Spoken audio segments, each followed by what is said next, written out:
Let's take a look at how to work a lateral braid. I have a little swatch here that was created using a US 5 3.75 millimeter needle.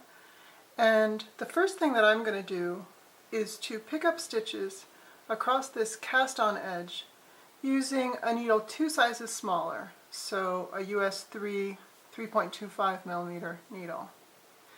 And I'm simply going to insert my needle under both legs of each cast-on stitch along the edge and pull a loop through.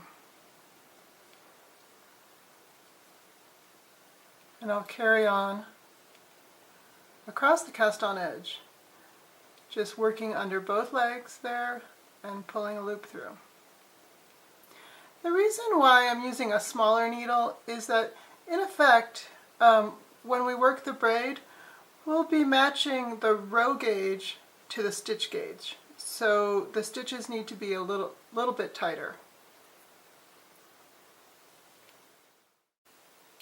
So now I've got stitches picked up all along the cast-on edge, and the next thing I'm going to do is to create a row of purl bumps on the right side of the fabric. And what this is going to do is to just plump up the braid that we're making just a tiny little bit.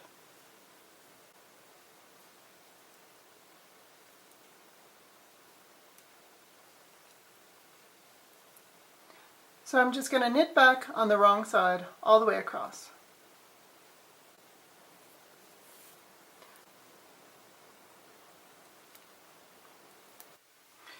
So now that we've created our little row of purl bumps, it's time to actually work the lateral braid. Now, lateral braid is created by kind of simultaneously binding off stitches and casting on new ones to compensate. And the way that we're going to bind off the stitches is by knitting them together through the back loop. And then slipping that new stitch back and knitting it together with its neighbor. Now you can see right away that if I were just to do that, pretty soon I will have bound off this whole row. So what we're going to do to compensate for the bound off stitches is to cast on a stitch before we bind off. And we're going to use the simplest cast on of all, a yarn over. So I'm just making a little loop of yarn over the tip of my needle, then I'll insert it into the next 2 stitches through the back loops, pull a loop through, and then transfer that new stitch back to the left needle and make another yarn over. I'll knit those 2 together through the back loop, transfer it back, yarn over,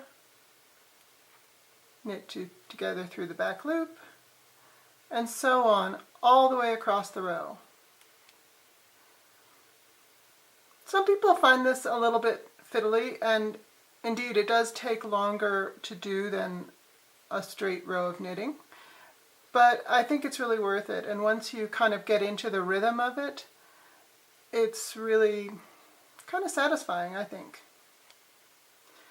And I'll just never get over the magic of creating this beautiful little braid. It gets me every time. I just think it's really fun. And now we've created this beautiful plump little braid. The next step is going to be to deal with these yarn overs. If we were just to purl them back, they'll be a little loosey-goosey. So we're going to work them through the back loops to twist them and kind of close up that loop a little bit. We do have one actual real stitch that's not a yarn over, so that one we can just purl normally.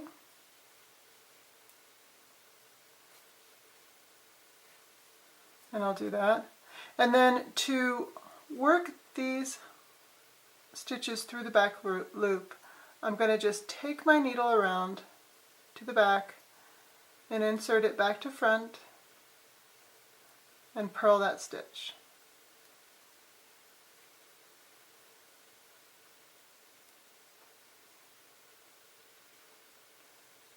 and I'll keep working this way all the way across the row.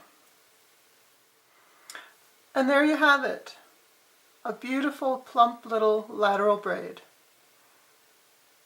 You'll notice that right now it's pulling in just a little bit, but once you block it, it'll match the gauge of the rest of the fabric beautifully.